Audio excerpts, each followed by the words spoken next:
오늘 하나님의 말씀은 마가복음 1장 21절에서 28절까지 말씀입니다. 제가 하나님의 말씀을 봉독하겠습니다. 그들이 가버나움에 들어가시니라.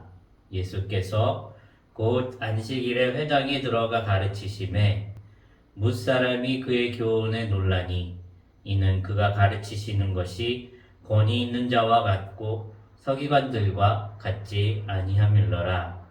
마침 그들의 회당에 더러운 귀신 들린 사람이 있어 소리질러 이르되 나사렛 예수여 우리가 당신과 무슨 상관이 있나이까? 우리를 멸하러 왔나이까? 나는 당신이 누구인 줄 아노니 하나님의 거룩한 자니이다. 예수께서 꾸짖어 이르시되 잠잠하고 그 사람에게서 나오라 하시니 더러운 귀신이 그 사람에게 경련을 일으키고 큰 소리를 지르며 나오는지라. 다 놀라 서로 물어 이르되 이는 어찌미냐? 권위 있는 새 교훈이로다. 더러운 귀신들에게 명한즉 순종하는도다 하더라.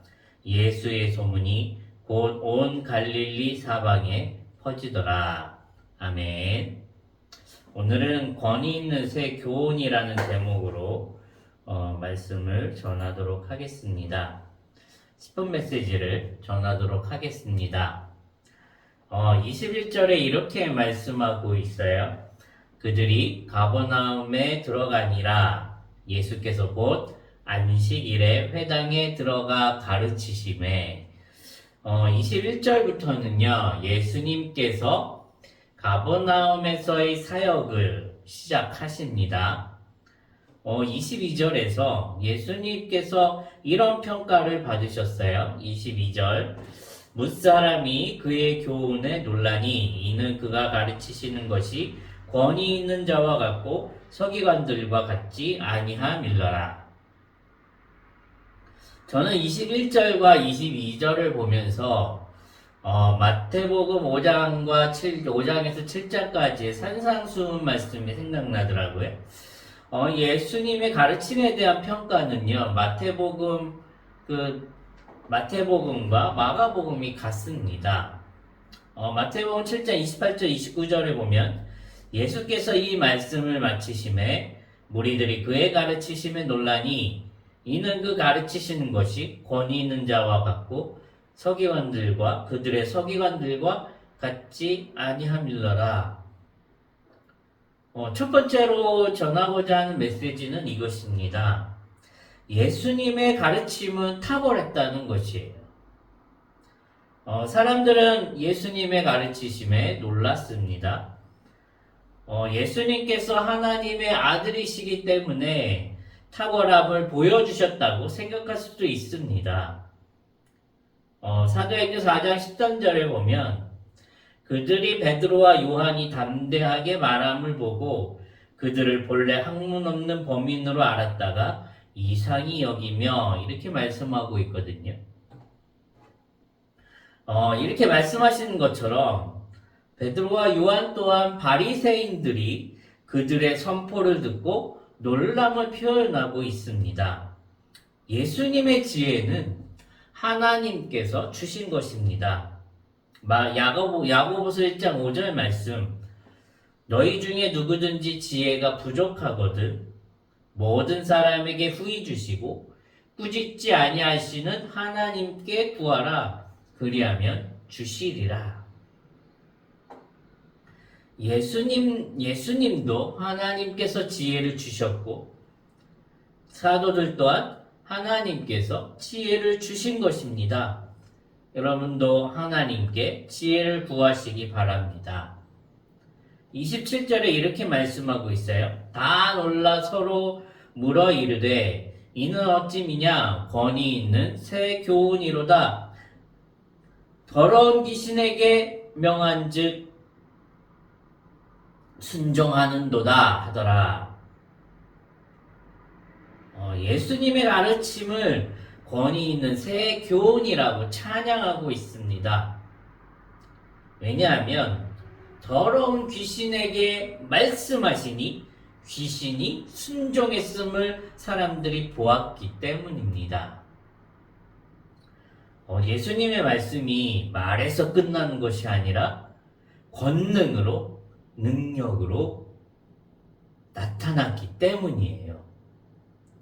마태복음에서도요, 5장에서 7장까지 산상수훈의 말씀을 가르치신 후에 8장부터 예수님께서 사람들을 치유도 하시고 풍랑도 잔잔하게 하시고 또 귀신도 쫓아내시거든요.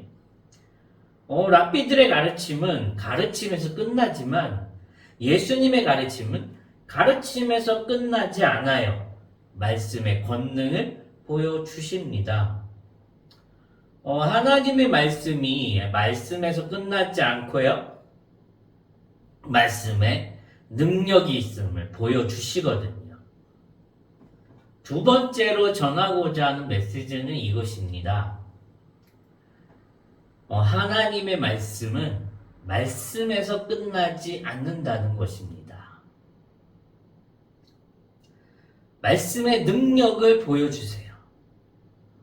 그것이 23절에서 26절까지 보여주셨던 예수님의 더러운 귀신 축출 사건입니다. 더러운 귀신 들린 사람이 예수님 앞에 왔을 때 예수님께서 이렇게 말씀하시죠. 25절 말씀에 잠잠하고 그 사람에게서 나오라.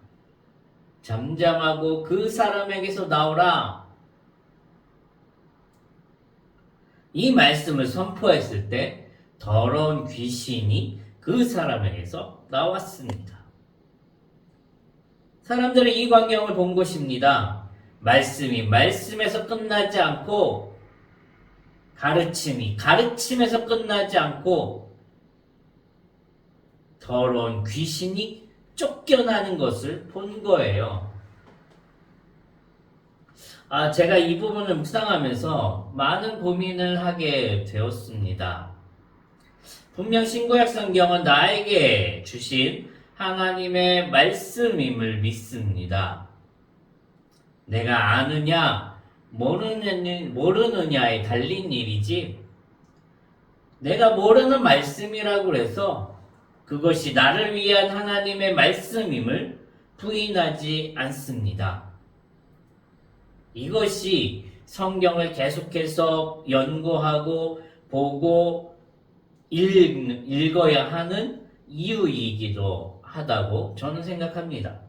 그런데 하나님의 말씀의 권위가 내 삶 가운데서 일어나느냐? 예수님께서 말씀하시니 더러운 귀신 쫓겨나는 것처럼 하나님의 말씀의 권위가 나의 삶 가운데서 일어나느냐를 생각하면 오늘 본문 말씀처럼 놀라운 일이 일어나지 않는 것 같다는 생각을 하게 되는 것 같습니다. 말씀의 권위가 내 삶 가운데서는 역사하지 않은 것처럼 보이거든요. 말씀에 대한 권능은요, 예수님뿐만 아니라 사도들에게도 일어났음을 사도행전을 통해서 우리가 볼 수 있는데요. 나에게 말씀에 대한 권능이 일어나지 않는 이유 여러 가지가 있을 것입니다. 그러나 이것만은 분명한 것 같습니다. 하나님의 말씀에는 능력이 있다는 것입니다. 나의 삶 가운데 일어나는지 여부와 상관없이 하나님의 말씀은 능력이 있음을 믿습니다. 하나님의 말씀의 능력이 나의 삶 속에서 일어나지 않을 뿐이에요. 그리고 이 또한 하나님의 섭리임을 믿습니다. 말씀의 능력이 내 삶 속에서 일어나야 할 때 하나님께서는 그 일을 내 삶 가운데서 일으키실 줄 믿습니다. 하나님의 때에 하실 것이고요. 또 하나님께서 영원히 하나님의 말씀의 능력을 보이지 않으시더라도 저는 하나님을 떠나지 않을 것입니다. 왜냐하면 말씀의 능력을 보이시지 않아도 하나님은 내 삶의 생명이 되시기 때문입니다. 이 말씀을 듣는 여러분도 이것을 믿으셨으면 좋겠습니다. 말씀은 능력이 있습니다. 단지 내 삶 가운데서 능력이 발휘되지 않을 뿐입니다. 그리고 그 이유는 분명 하나님의 뜻에 있음도 믿습니다. 하나님께서는요, 그분의 때에 말씀의 능력을 보여주실 것입니다. 또 말씀의 능력을 보여주시지 않더라도 주님 안에 머물 것임을 고백하는 여러분 되시기를 바랍니다. 기도도 마찬가지입니다. 기도의 응답을 하나님께서 주신다고 약속하셨습니다. 그리고 주님의 뜻에 따라서 주시지 않을 수도 있습니다. 모든 것이 주님의 뜻에 달린 것입니다. 우리가 할 일은 말씀의 능력이 발휘되는 여부와 상관없이 기도의 응답 여부와 관계없이 하나님을 떠나서는 안 된다는 것입니다. 위의 메시지는 오늘의 본문의 흐름과는 좀 동떨어진 것처럼 보이기도 합니다만, 그런데 오늘 본문 말씀을 묵상하면서 이 부분을 좀 나누고 싶었습니다. 아무것도 없어 보여도 하나님 안에 머무르십시오. 하나님은 여러분을 포기하지 않으십니다. 기도하겠습니다. 자비하신 하나님 아버지, 오늘 두 가지 메시지를 전했습니다. 하나는 하나님께서 지혜를 주심으로 말미암아 예수님께서 가르침의 탁월함을 보이셨다는 것입니다. 사도들 또한 하나님께서 지혜를 주심으로 바리새인들이, 대제사장들이 놀랄 정도로 탁월함을 보여주었습니다. 하나님께서 지혜를 구하라 주시겠다 약속하셨사옵나이다. 하나님, 저에게 지혜를 주시고 또한 이 말씀을 듣는 모든 이에게도 지혜를 주시옵소서. 또한 하나님, 주님의 말씀에 권능이 있음을, 능력이 있음을 오늘 말씀을 통하여 볼 수 있었사옵니다. 주님께서 잠잠하라 떠나라 말씀하시니 더러운 귀신 들린 자가 떠났습니다. 사도들 또한 그 말씀의 권능을 보여주셨사옵나이다.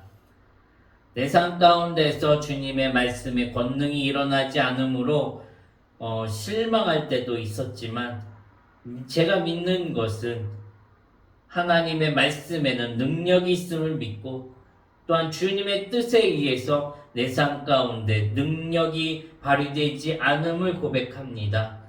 주님의 때에 주님의 말씀의 권능이 내 삶 가운데서 발현될 것이고, 또한 주님의 뜻이라면 영원히 발현되지 않을 수도 있음을 하나님 앞에 고백합니다. 주의 뜻에 맡기오니 주여 주의 뜻대로 저를 인도하여 주시옵소서. 저를 포기하지 않으실 줄 믿고 저를 만들어 가실 줄 믿습니다. 예수님의 이름으로 기도드리옵나이다. 아멘.